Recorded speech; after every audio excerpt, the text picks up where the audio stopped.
What's your opinion? Is Formula One dying? And if so, how? I think the rawness and the competitiveness of the sport definitely is dying.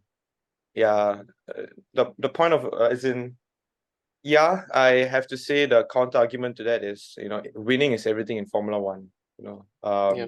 Winners has to reap all the rewards, but it doesn't bode well for the sport when it becomes predictable.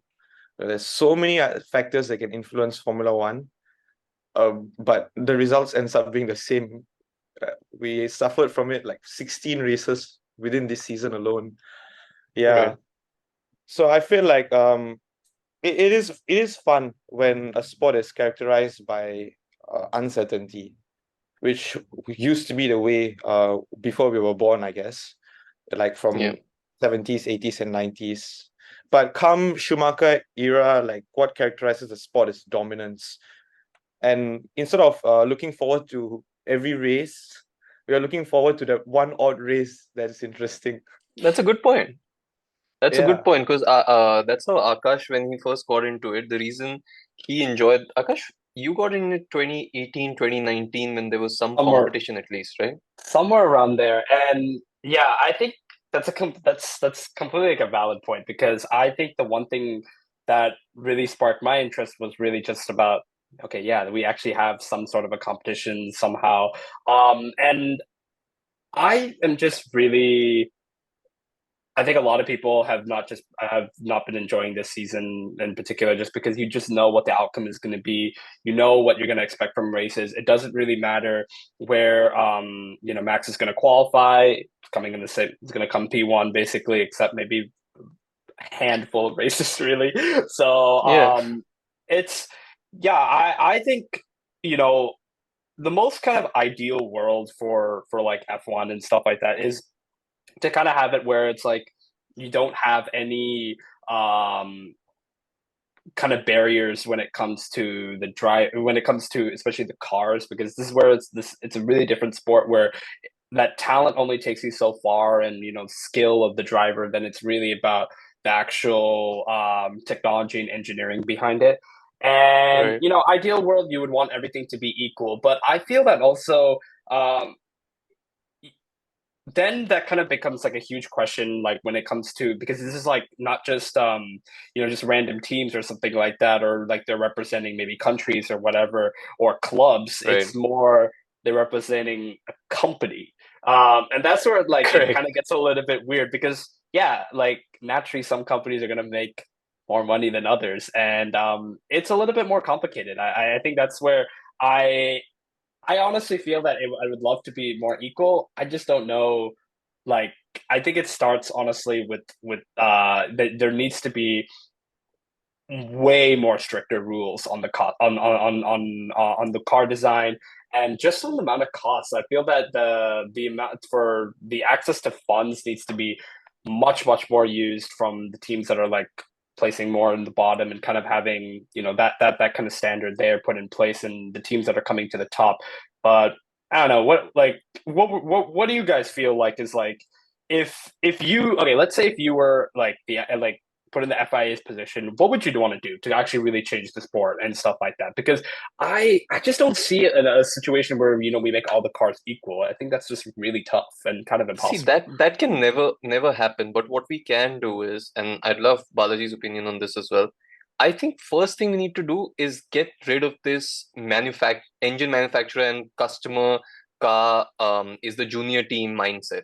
It got started because of Red Bull and Toro Rosso, and now it's gotten to such a point that any Ferrari Academy driver comes in from Formula 2, they'll go to Sauber, which is now Alfa Romeo and soon to be Audi. So that actually might change things.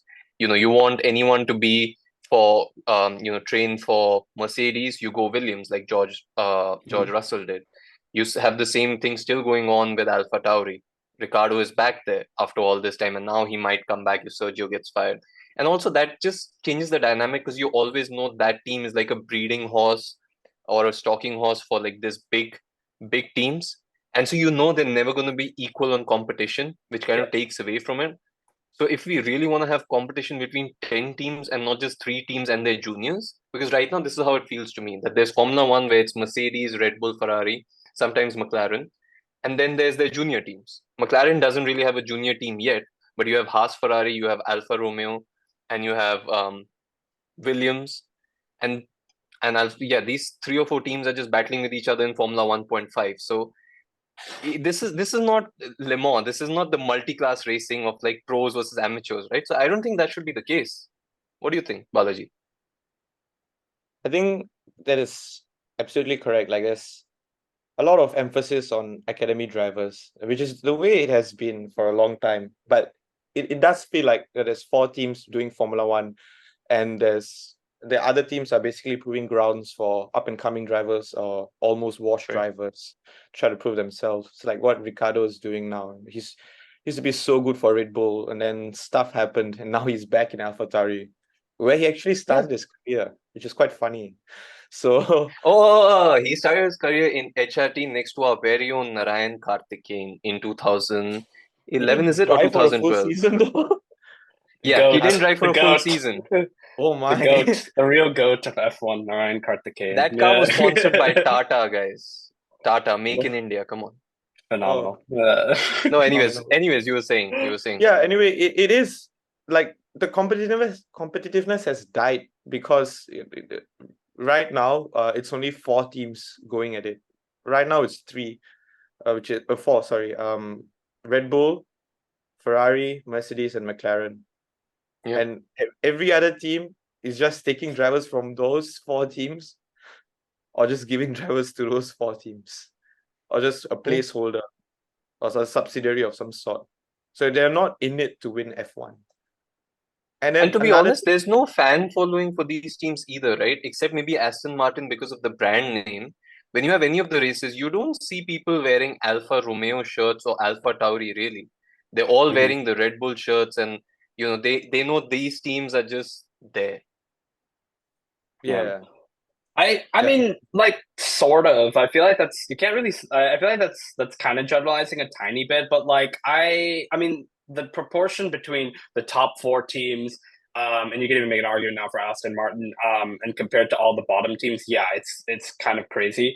But I think that when it comes to the bottom teams, more or less, people are not really supporting the teams, but more or less just the drivers itself, and I know a lot of people who like really like Pierre Gasly, or for example Yuki Tsunoda Correct. has a huge following because he has a huge following because of because he's Japanese, just saying for example.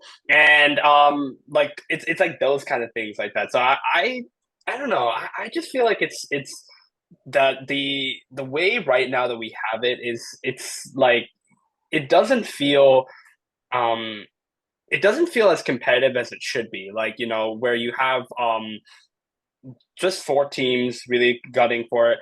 And, I would honestly, both like, I've been a Ferrari fan for a little bit now, and I've really, really enjoyed it. But I will really, really, this is my probably my kind of hot take. I would take, I would love to see people like the bottom 4 teams winning every race, and if Ferrari had could not win another race in the season. Very honestly, because I want to see some change in the sport. I want to see some stuff that's actually that's really going to be different.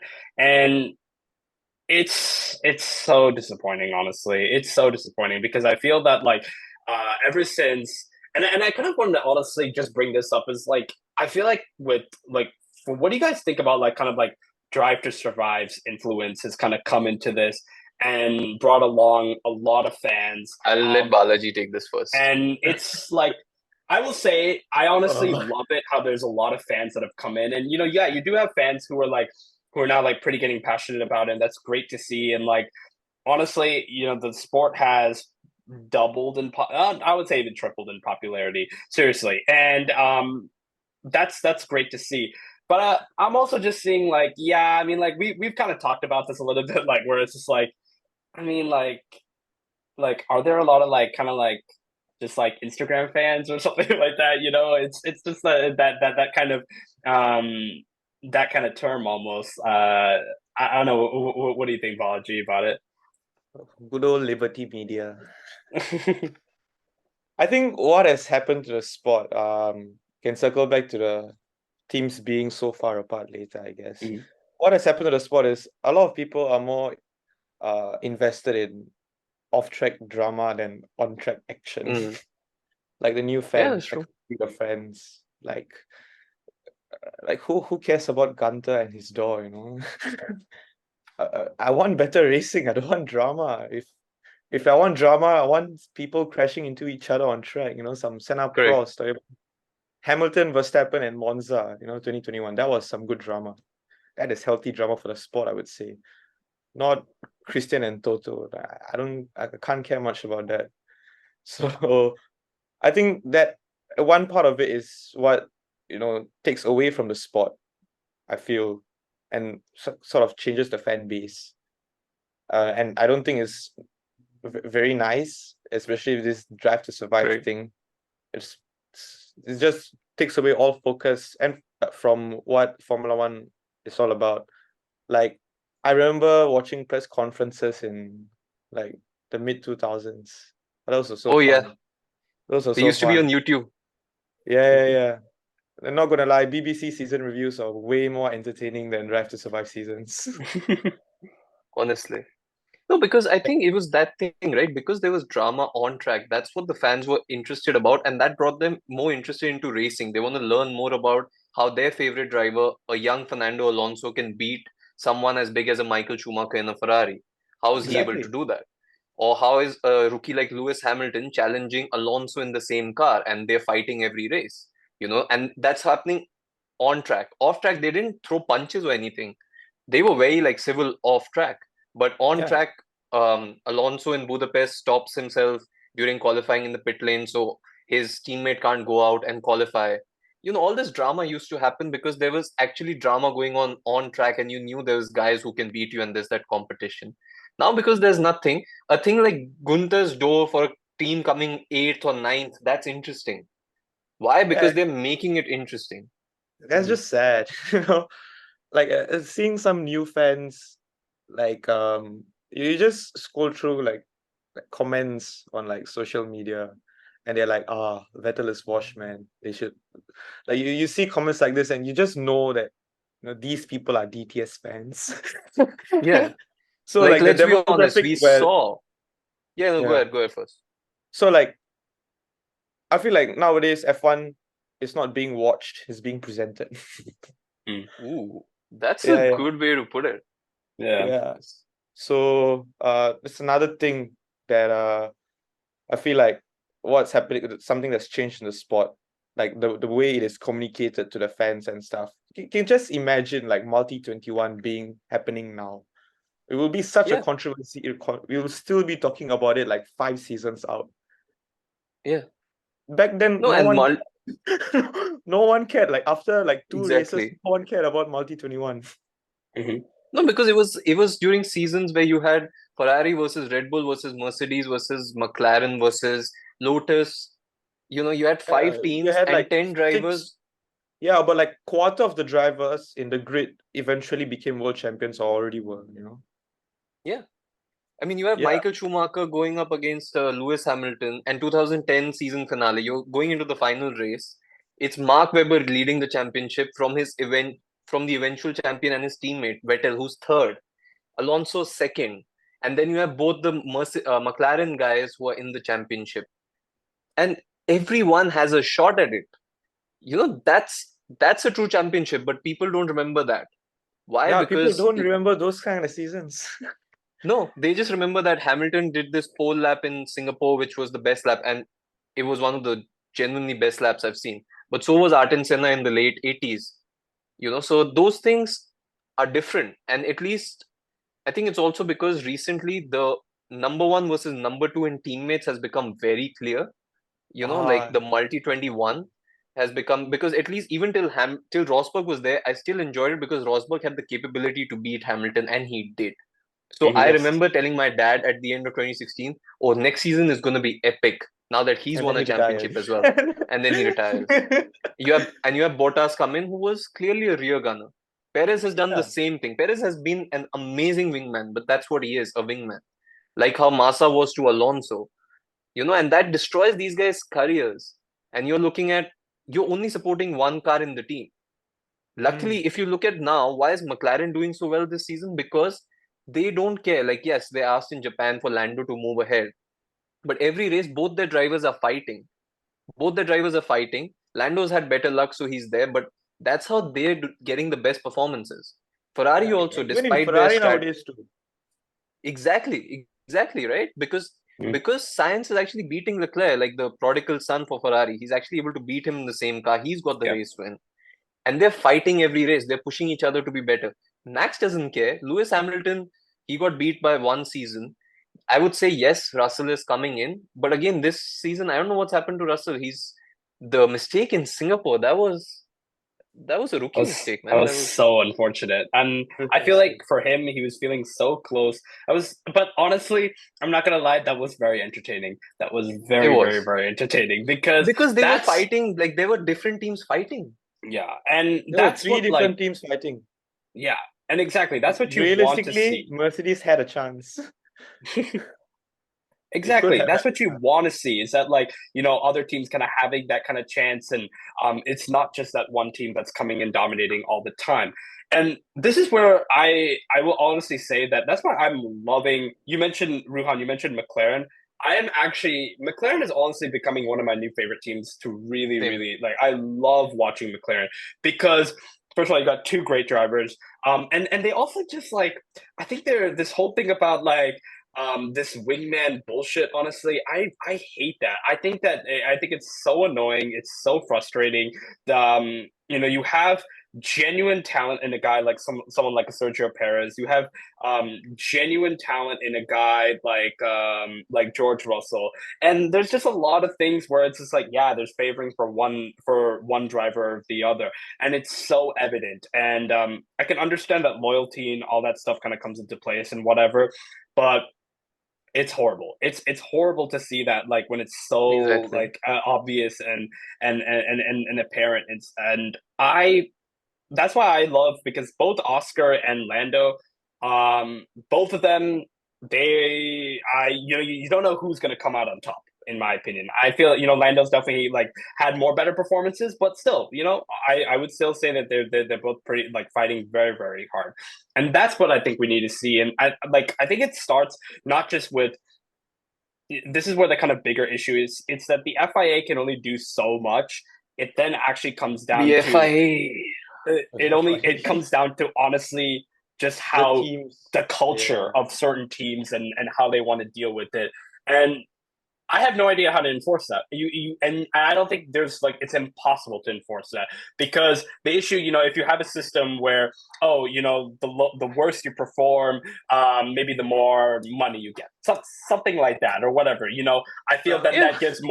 that gives an incentive for I don't know, like a team like for like a bottom team like a Haas or Williams, something like that, to underperform. And this has happened many, many times where, they're like almost underperformed on purpose so that, oh yeah, we're going to get an upgrade next year and stuff like that. Let's prepare this, let's Yeah. prepare that.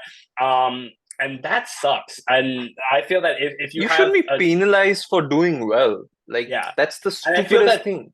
and I feel that Exactly. any team that has the intention that I want to intention like I don't care about this season, I'm not going to give it my all. I think they need to be freaking kicked out of F1 like that. In my opinion, that is like the worst mentality to have in any sport, in my opinion. That is so true. I feel like every time there's a change in F1, the good is incredibly good, but the bad is also incredibly bad.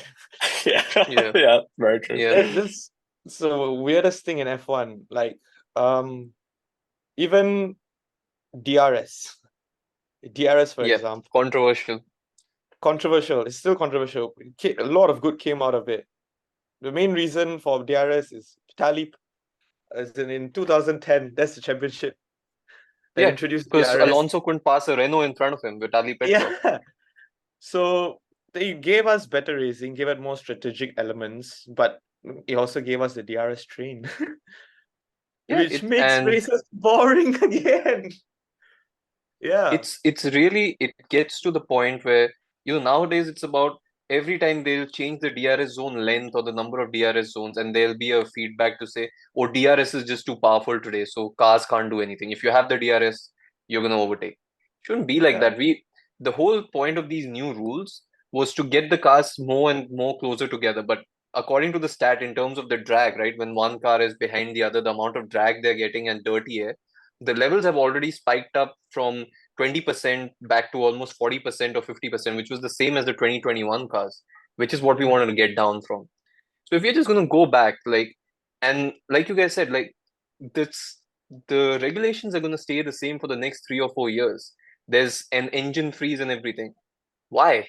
Let the guys experiment. Also, as long as we can make sure the emissions thing, yes, it's important to make sure the carbon emission neutrality that we're heading towards is achieved. Definitely, Formula One has been a pioneer for technology in motorsports and automotive industry throughout. Do that, but don't make it necessary that everyone has to come up with the same exact engine and same exact design. Like you were talking about Balaji, the 70s. Why are they so iconic and we still look at it? There was a six-wheeled car winning races. yes, Tyrrell had four small wheels on the front and two big wheels at the back. It was a six-wheeled car and almost won a championship. A Mhm. McLaren looked drastically different from a small ass Ferrari. They weren't even the same size. yeah, So yeah, yeah, why are we defining that a car has to look a certain way and it has to have this much? If some cars want to go with V8s, let them go with V8s. If they can go with V10s or V12s, as long as they have the same kind of horsepower, if they have the same level of emissions, yes, it's very difficult to do this stuff, but let's do it. What's the issue? Okay. yeah. A lot of crazy stuff has happened in Formula One. Yeah, but cars were so different to each other. In the sense that they could explore and gain advantages in different ways. For Well, example, let's I feel like hope. these, yeah, I mean that's the hope. But nowadays the pattern has become, oh, this is a strict model we have to work with. From here we have limited paths of development. There's Yeah. only a few different theories you can test, and whoever gets it right banks it and sets the dominance for the next like 4 to 6 years to come. Mhm. Yeah. That has been the model for like Red Bull, Mercedes, and Red Bull. So, Yeah. so I think what Rohan suggested, it could be a fun idea that FIA could toy with. I don't know whether they will, but yeah, that's another thing. I mean, another suggestion to what Akash has suggested is maybe FIA could be more anal as to how different the two different cars are in each team. Yeah. Yeah. That could be a possibility to remove the number one, number two thing. Mhm. Yeah, Very true. because who knows? As fans, like we don't know how different the two cars are. But I don't think Sergio is that bad a driver to be so far off Max in the best car on the grid, right? So clearly Yeah, something's no up. one is. Yeah, No, and that's what we got to find out, right? So yeah, I guess that's gonna be the question, right, Akash? Oh yeah, definitely. I think that's where and I think we're gonna kind of wrap it on that kind of note is that like there needs to be change. There needs to be change in the sport. It's such it's kind of very very unfortunate to kind of see that the way that you put apology that like it's not become just about dominance and I the main thing I'm going to take away from this is F1 has become a presentation and it's not anymore a sport. That is so true. Yeah. Everything about this with media, with the whole stuff about pay drivers and everything that's kind of contributing to this that you want the most talented drivers in the most equal cars competing with each other. That would be the ideal world. And but we'll have to see from what's going to happen with this sport because it needs fixing. And I think honestly, the FIA has probably understood that it needs some serious fixing after what's kind of happened in this season. But when first looking, thank you so much, Balaji, for joining us. Thanks, man. It's been awesome to hear some other different thoughts and stuff like that, and honestly, kind of opened up my mind a little bit to some new Yeah, same things. here. Yeah, and also we just wanted to kind of redo a little bit of our shout outs and stuff like that from what we did in our last episode. So we wanted to give a huge shout out firstly to Jinshare to Neil, Rahul, and Max. Thank you so much, guys, for supporting and subscribing. And catch us in the next one. We'll see you. And thanks, Balaji, again. Thank you. All right, guys.